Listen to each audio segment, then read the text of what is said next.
Gerardo, buenas tardes, gracias por estar. ¿Cómo anda? Pero hay un quisiera estar como estás vos ahí, perfecto. Te veo 10 puntos. Estoy impecable, Notable. impecable. Bajé como 2 kilos, camino toda la mañana. ¿Sabés que lo que decidí hacer es que cuando camino pienso esta columna? Ah, sí. O sea que tiene algo que ver con el Andares. Vas andando y vas pensando y se despacha Andares. Podemos decirlo así. Mirá que me da mucho trabajo, ¿eh? Mucho trabajo. Porque te voy a decir la verdad. Viste que nosotros estamos haciendo un esfuerzo por eh, establecer un marco general respecto de lo que está pasando en el mundo. Y lo estamos haciendo. Creo que hoy posiblemente sea la última columna en la que miramos al pasado.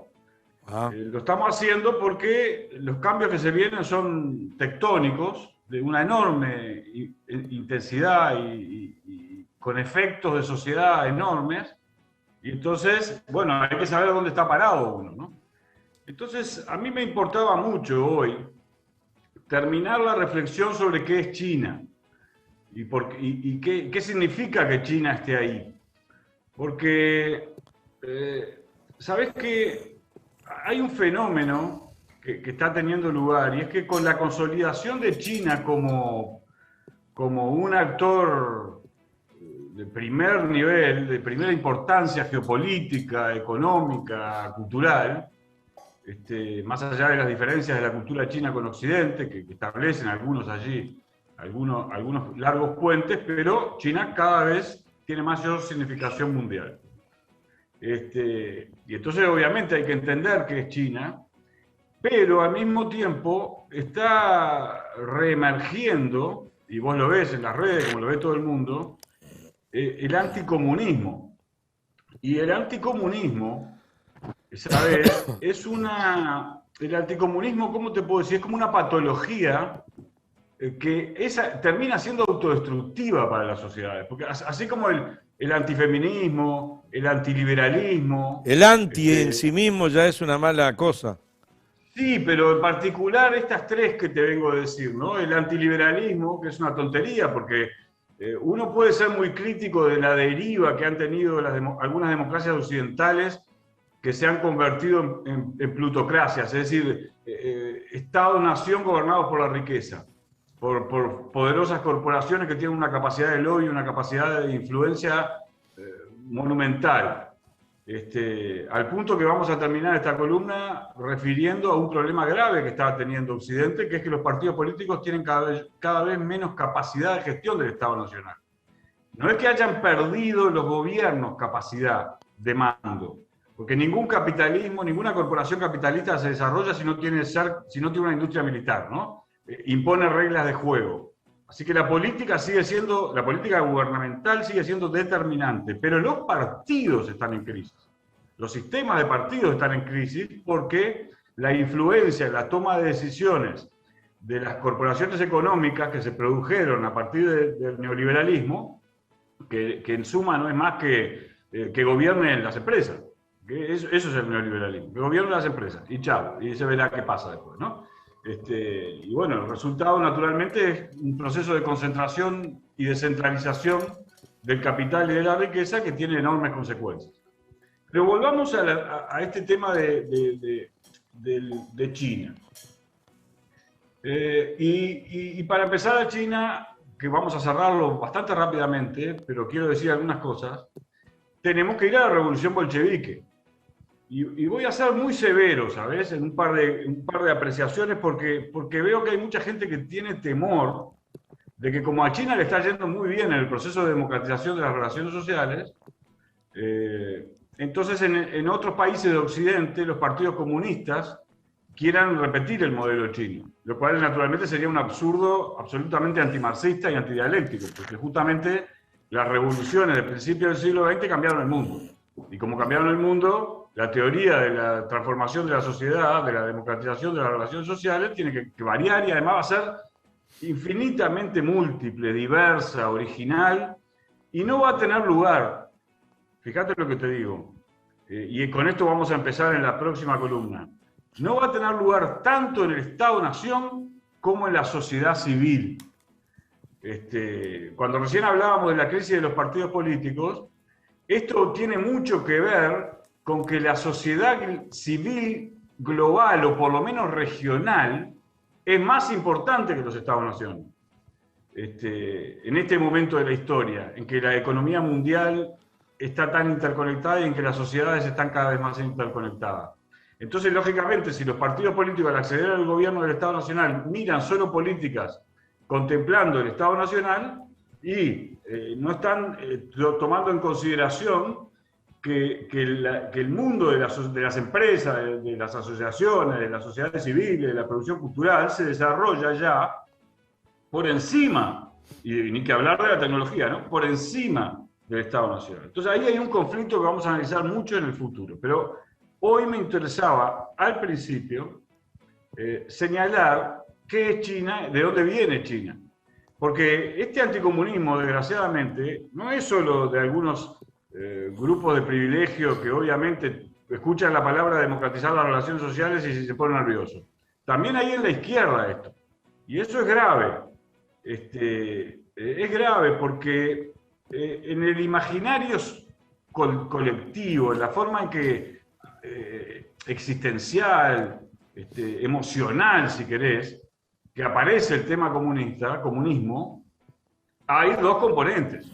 El componente que ahora voy a señalar, que es China, la revolución bolchevique que produjo a la Unión Soviética durante muchísimas décadas, que derrotó al nazismo, que posibilitó la autodeterminación de los pueblos, la primera vez de la igualdad de la mujer, las revoluciones de toda naturaleza que resquebrajaron el colonialismo, en fin, etcétera, etcétera, etcétera, ¿no? Hasta China y hasta la Revolución Cubana, que fue la última revolución del periodo revolucionario que hablamos, que empezó en 1917.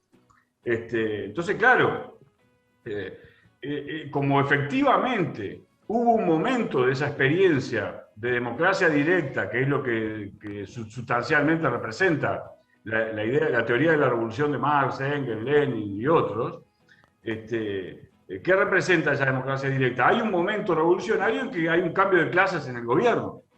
La mayoría de los estados del mundo eran gobernados por la burguesía. ¿Por qué? Porque la burguesía era el sujeto social dominante del capitalismo, lógicamente. Son los empresarios capitalistas los que promueven y dinamizan la economía capitalista.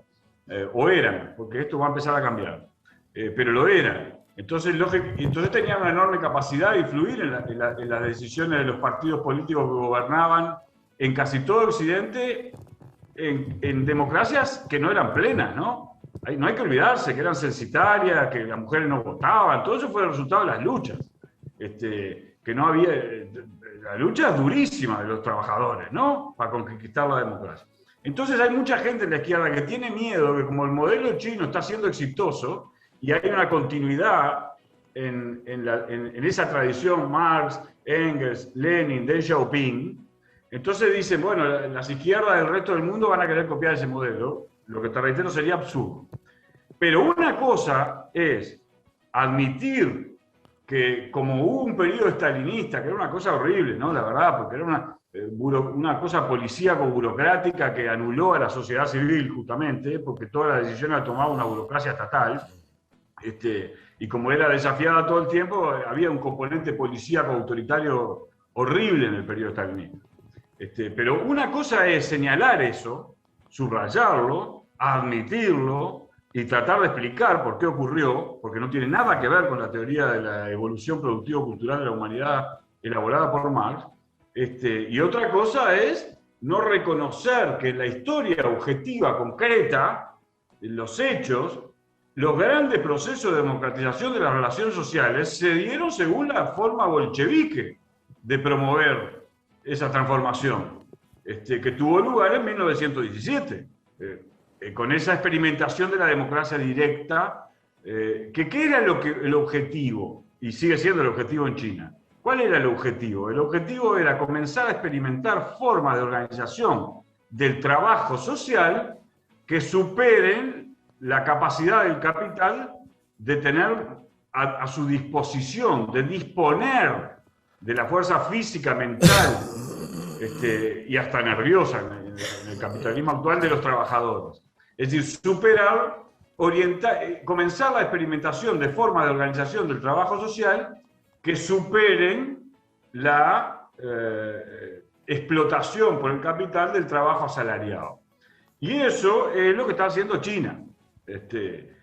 Claro, los chinos se plantean esto a 200 años, ¿no? Porque no es que alguien vaya a decir, esto es así.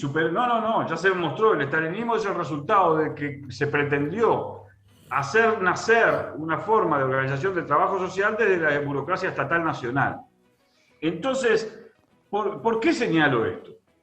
Porque, ¿sabés que cuando tuvo lugar la revolución en 1917, durante el año anterior, el mismo año de la revolución y el año posterior, Lenin pensó mucho en un tema que después se discutió durante décadas en la izquierda, que se llamaba el socialismo en un solo país?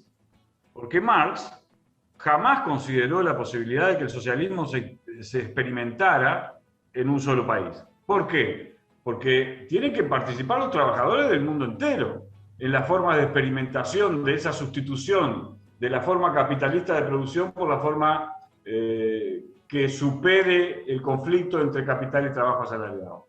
Entonces, pero cuando Lenin hizo la revolución, primero intentó por todos los medios que se plegaran a Alemania, Francia, Italia, porque eran países más desarrollados. Entonces, seguramente se hubiera evitado el estalinismo.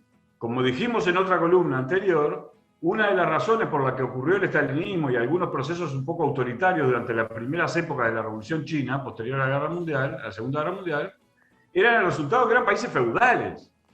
Entonces, casi que se vieron conducidos a formas de autoritarismo para imponer las transformaciones.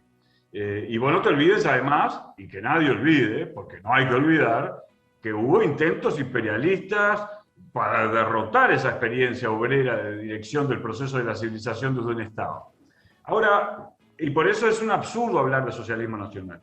El socialismo no es nacional. Viste que yo siempre pongo énfasis en el tema de la democratización de las relaciones sociales o la concentración y centralización del poder y de la riqueza. Ese es el nudo de la cuestión. Repetilo. Las experimentaciones. Sí. Repetilo.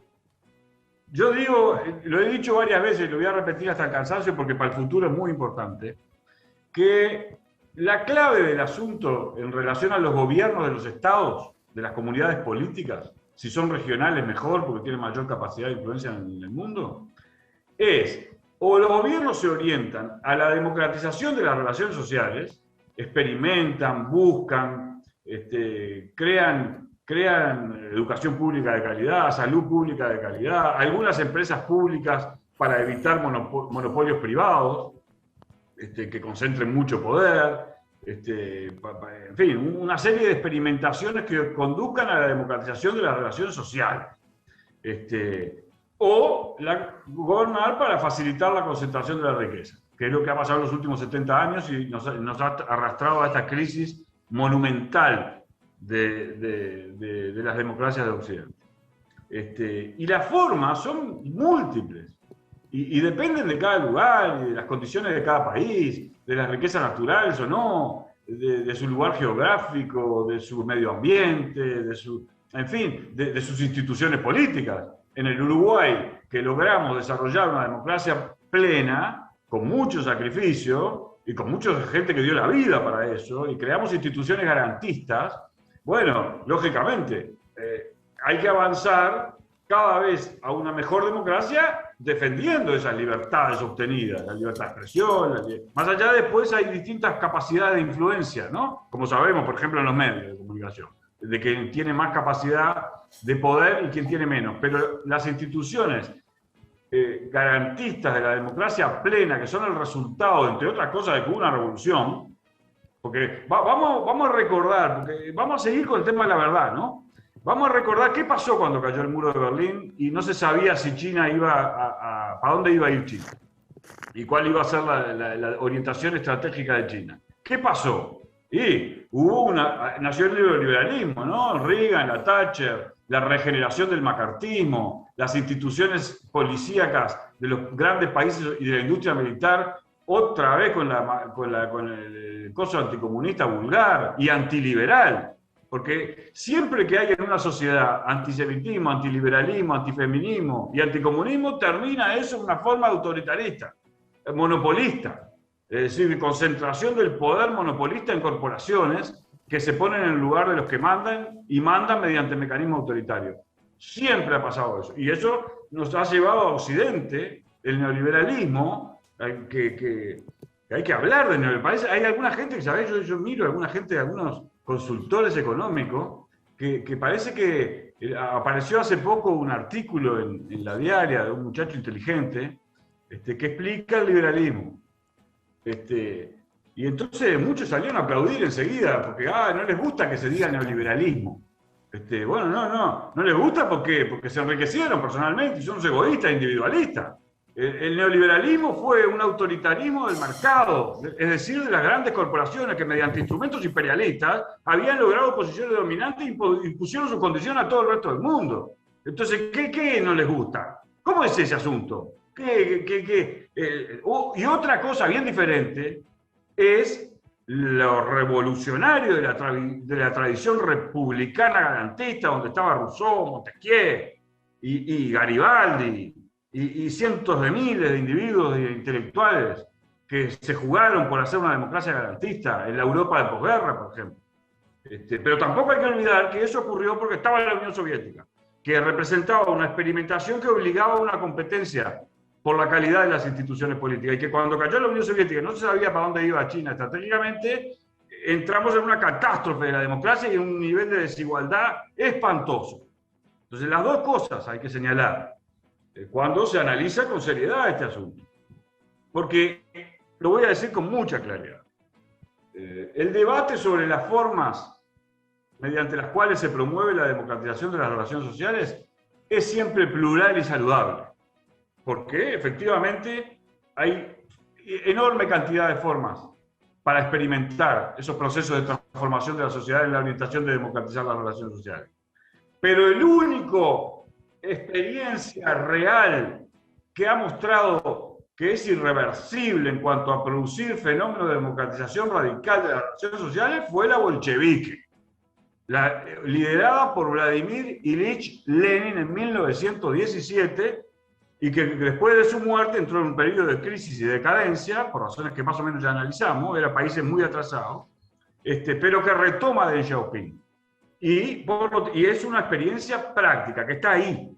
¿Significa eso que ese modelo puede ser reproducido en el Occidente, que acumuló una cultura democrática que es el resultado de las luchas y la propia existencia de esa experiencia? No, no significa eso. Pero hay que reconocerlo. Hay que reconocerlo para hacer un análisis serio de la realidad que nos permita buscar formas de solución de los problemas que estamos padeciendo, que son problemas a veces de impotencia productiva, de falta de autonomía de la mayoría de las naciones, de crisis de la democracia. Entonces, ¿cómo no le vamos a prestar atención a la verdad? A las dos facetas de la verdad. A la faceta que muestra un hecho objetivo y a la faceta de la crisis del estalinismo, que fue una forma de autoritarismo horrible, y que hay que decirlo también. Que tuvo lugar porque, por eso te hablé hoy del socialismo en un solo país, porque Stalin se encerró cada vez más, dejó el vínculo con el resto de los trabajadores del mundo, pretendió erigirse en una especie de no Stalin solo, ¿no? Porque por ahí hay mucha gente, así que por eso hay que estudiarlo en serio. El erigirse en un dogmático, una religión dogmática es esto. Y no, el marxismo es una teoría de la evolución productivo-cultural de la humanidad y un método para analizar y transformar la realidad en beneficio de la libertad humana. Eso es el marxismo. Entonces, no se puede hacer del marxismo un dogma, porque la sociedad cambia como la naturaleza cambia, como todo cambia, todo el tiempo. La vida es cambio. Entonces, primero hay que partir de este hecho, porque lo voy a subrayar, hay que tener cuidado con los que estimulan el encono y el odio entre los individuos que participan de una misma sociedad.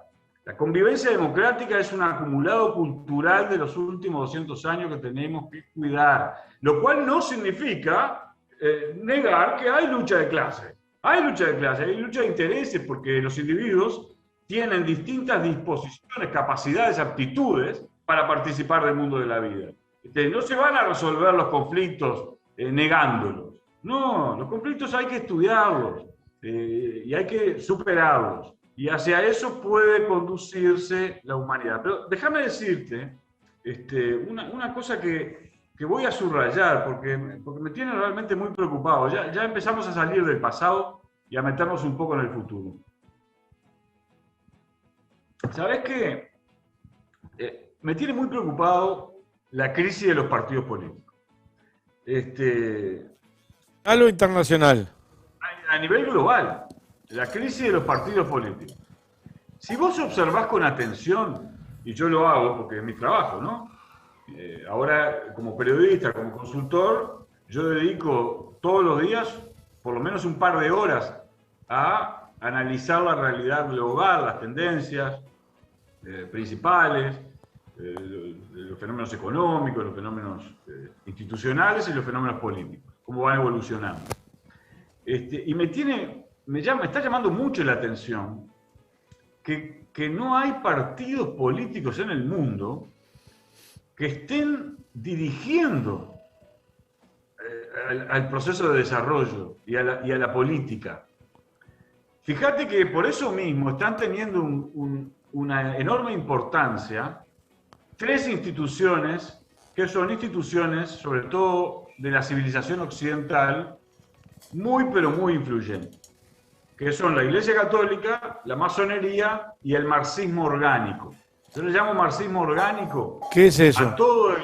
Al enorme conjunto de teóricos y dirigentes obreros que han estudiado con seriedad el marxismo y que intercambian el análisis de la realidad global y tratan de producir teoría para resolver los conflictos agudos que existen y los que se vienen. Y no en los partidos políticos. Entonces, ¿qué está pasando? Porque eso es cierto que son instituciones que jugaron un rol civilizatorio. Quizás los partidos políticos no están incorporando a esos pensadores. Yo te voy a decir, esto era para la próxima columna y justamente ayer mientras caminaba pensaba cómo presentar este problema, pero yo creo que la crisis de los partidos políticos es parte de la crisis del Estado-Nación. Cuando digo esto, no me refiero a los recursos públicos. No hay sociedad democrática sin recursos públicos orientados a la democratización de las relaciones sociales. Una educación pública de calidad, salud de calidad, garantías de que la gente pueda desenvolverse con libertades, innovando, buscando impulsos, recursos para el desarrollo en determinadas circunstancias, recursos fiscales cuando hay situaciones de estancamiento o crisis para evitar procesos de movilidad social descendentes. Y los recursos públicos son clave. Ahora, pero a mí me parece que el sistema burocrático jerárquico del Estado Nacional está fallando. Entre otras cosas, por eso que hablábamos hace un rato, porque los fenómenos ya no se deciden en las fronteras del Estado Nacional, sino en la sociedad civil global, o por lo menos regional. Entonces, los partidos políticos, al gobernar en los estados nacionales, no pueden incidir en lo que pasa en la sociedad argentina, lo que pasa en la sociedad civil brasileña. Por eso mismo la integración es tan importante y la unidad política. Porque los fenómenos ya no ocurren, salvo algunos fenómenos no muy trascendentes, dentro de la frontera del Estado-Nación. Y déjame decirte una cosa, porque viste que dejé unos puntos suspensivos cuando hablé de la dialéctica contradictoria entre la importancia histórico-política universal de la revolución bolchevique y sus efectos de sociedad globales y sus consecuencias, y del estalinismo, dije que no hay socialismo en un solo país. No es posible socialismo en un solo país. Y la prueba está, ¿no? Casi todas las que pretendieron experimentar. Pero fíjate qué interesante, La experimentación radical porque Lenin, te iba a decir, y no lo dije, entonces lo quiero cerrar, pensó mucho durante el año 16, 17 y 18 en este asunto. Y lo que decidió fue lo siguiente. Lo que decidió fue, bueno, ya hicimos la revolución, no la hicimos, la hizo el pueblo, ¿no? Porque fue un hecho, primero surgió de abajo, había millones y millones. En medio de la guerra imperialista, no hay que olvidarse, ¿no? La Primera Guerra Mundial, el salvajismo imperialista que conquistaban, saqueaban a todos los países, ¿no? A la India, a África, en fin, una cosa espantosa, ¿no? En ese momento surge la revolución de los trabajadores que dicen, no, no, para, así no, vamos a dirigir nosotros el proceso de la civilización, porque si la dirigen estas bestias, van a crear un gobierno totalitario de unas pocas corporaciones monopolistas, ¿no? No. Entonces surge la gente, los intelectuales, los obreros, los campesinos, surge la revolución. Y hacen la revolución. Y después que la hacen, y comienzan a experimentar la democracia directa de los soviets, o la comuna, como había ocurrido antes, la comuna en París, ¿qué iban a hacer cuando quedaron solos? Iban a decir, bueno, no pudimos, vamos a entregar el poder a los grandes capitales imperialistas. No, decidieron seguir para adelante experimentando. Y bueno, y con todas las dificultades. Uno sabe las cosas que si vos lees a Lenin, le dice a los rusos, a los soviéticos y a los obreros, dice, somos ignorantes, tenemos que aprender, tenemos que estudiar, tenemos que aprender a dirigir, tenemos que aprender a organizar el trabajo social, tenemos que aprender a producir competitivamente, tenemos que educar a todo el mundo, y piensa en China. Cuando Lenin ve, por eso lo quería señalar esto, cuando Lenin observa que Alemania, Francia y Italia, el movimiento obrero no logra experimentar una forma, aunque en algunos lugares lo logró, pero por escasos días o momentos, no logra experimentar una forma de democracia directa que sustituye a las clases en el poder y obtiene el poder el movimiento obrero y los campesinos, decide orientarse hacia China. ¿Por qué? Porque él sabía que no había socialismo en un solo país posible. Que eso iba a demandar unos sacrificios enormes, ¿no? Y eso que Rusia es un país con recursos naturales imponentes, y si tú miras el mapa, ves que es el país más grande del mundo. Es muy largo, ¿no? Empieza en Europa, allá en San Petersburgo, y termina allá cerca de Japón. Entonces Lenin pensó, con este país inmenso, más China, que es un país demográficamente el más importante del mundo, ya lo era entonces, bueno, ahí podemos experimentar, podemos intentar esta organización del trabajo social mediante el modelo de la democracia directa dirigida por los trabajadores. De cualquier manera, había algo similar, era entre Rusia y China, la extensión y el atraso que había también desde el punto de vista ideológico, ¿no? Y el pobrerío. Exactamente. Bueno, pero lo que pasa es que Lenin, en aquel momento, también teoriza ¿cuál es el razonamiento de Lenin? Vamos a ubicarnos en 1917, ¿no? Y cualquiera que quiera trasplantar, como el propio Lenin decía, todo aquello a hoy no entiende nada. Pero vamos a ponerlo en el lugar de Lenin. Lenin tenía a un imperialismo desbocado, que se estaban aniquilando entre ellos para ver quién controlaba el mundo, así literalmente, ¿no? De un modo totalitario, abusivo y militar. Para saquearla. Entonces, ¿qué Lenin teoriza sobre la autodeterminación de los pueblos? Elogia la revolución burguesa nacional. ¿Para qué? Por ejemplo, la India, si India lograba la autonomía respecto del Imperio Británico, eso debilitaba al Imperio Británico. O si Sudáfrica o los países africanos lograban la autonomía como naciones y evitaban que fueran explotados por Inglaterra, España, Francia, Alemania, Bélgica, Portugal. Y bueno, eso generaba condiciones en el mundo más equilibradas de poder. Y eso permitía la autonomía de los pueblos para tomar sus propias decisiones. Así que Lenin teoriza sobre casi todo eso. Y el mundo que tuvo lugar en el siglo XX es el mundo teorizado por Lenin. Y hay que admitir esto y entenderlo porque es un hecho objetivo, histórico.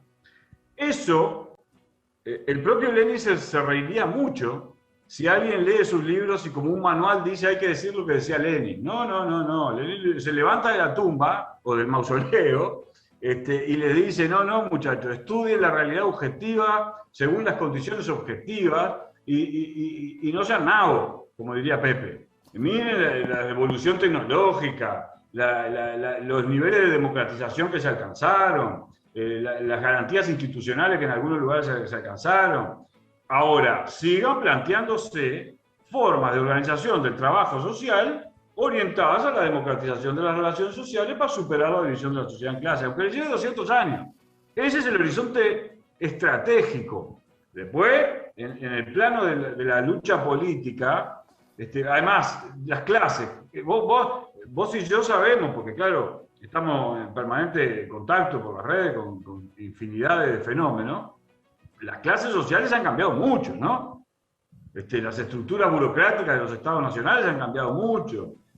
Hay mucho a mí me queda una pregunta que te tengo que traer como 15 minutos más atrás, pero se me va a escapar y se nos va el tiempo. Que tiene que ver con el Estado-Nación y la crisis de los partidos políticos. Sí, pero tranquilo porque ese es el tema de ahora en adelante, vamos a mirar para adelante, pero yo quería señalar esto porque estoy viendo expresiones anticomunistas en mucha gente de izquierda que me tiene muy preocupado. No en Uruguay, ¿no? Pero en otros lugares. Anda el partido Vox español recorriendo Latinoamérica. Sí, pero en la izquierda mismo, ¿no? ¿Sabes? Y eso es una patología peligrosa, porque es no reconocer la verdad histórica. La verdad histórica tiene dos facetas. ¿Qué es lo que pasa? Vamos a ser bien crudos. Hay un intelectual italiano, un historiador, tipo brillante, inteligentísimo, se llama Enzo Traverso. Escribió un libro que se llama Memorias de Izquierda, algo, Nostalgia de la Izquierda, en que analiza un tema que hay que analizar con mucha profundidad y seriedad, que es el tema de que vos imaginate que sos alemán, un joven alemán. Alemán sí, joven ya no tanto.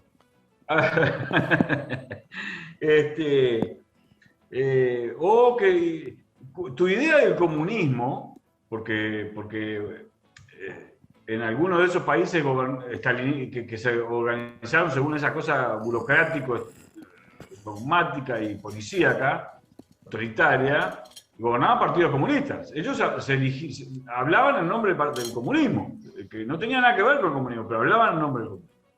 No tenía nada que ver en la forma en que adquirió esa forma burocrática, pero sí en la voluntad de superar la sociedad dividida en clases, ¿no? Por eso es tan contradictorio y complejo. Pero dejó la imagen del comunismo, es una imagen, vos imaginate toda la épica. ¿Quién derrotó al nazismo en Europa? El Ejército Rojo y los partisanos comunistas y anarquistas en algunos países. ¿Quién construyó aquella revolución democratizadora de la España feudal, si no fueron que conocemos como la República, que fue destruida por las potencias extranjeras, por el nazismo, el fascismo, y Franco como soldadito instrumental y con la mirada para otro lado de Estados Unidos y Gran Bretaña? ¿Quién destruyó esa experiencia? Esa experiencia, ¿quiénes estaban detrás de esa experiencia? Los comunistas, los anarquistas y los republicanos liberales radicales, garantistas. Y esas mismas composiciones histórico-civilizatorias tienen un rol a cumplir hoy. Por eso hay que ser muy serios en el análisis, porque a partir de ese análisis hay que articular alianzas de todas las tradiciones que se las jugaron por la democracia republicana, garantista, radical y la fueron construyendo, para a partir de ahí ver cómo frenamos esta cosa horrible de la monumental concentración de la riqueza en corporaciones de fondos de inversión. En el caso uruguayo me hace recordar, y ganándolo muy rápido, en un pasado reciente, cómo las clases sociales se conformaron y los mejores criollos en contra de la dictadura.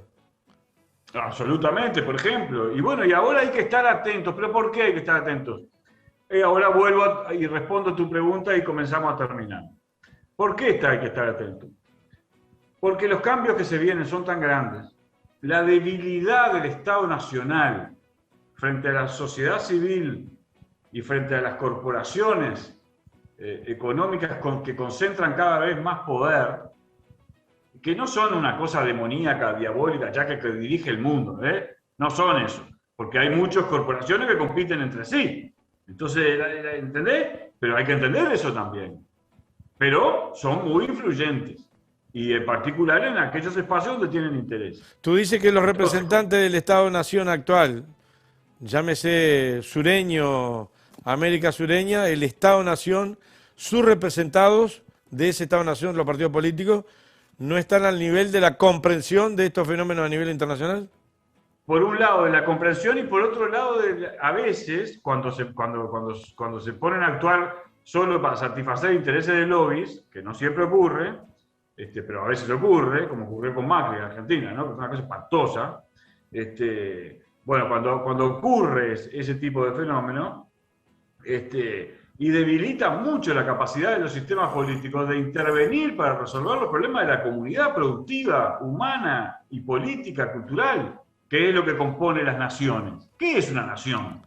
Una nación es una comunidad productiva, espiritual y cultural que habita en un mismo espacio territorial. Entonces vos salís a la calle y salís a las piedras y te cruzás con un vecino. Y te pones a conversar con el vecino, cómo está tu vieja, si tiene una veterana, etcétera, etcétera. ¿Entendés? ¿Cómo están tus hijos? Y jugar al fútbol el fin de semana. Eso es insustituible, porque eso forma parte del proceso de formación de la personalidad afectiva de los individuos.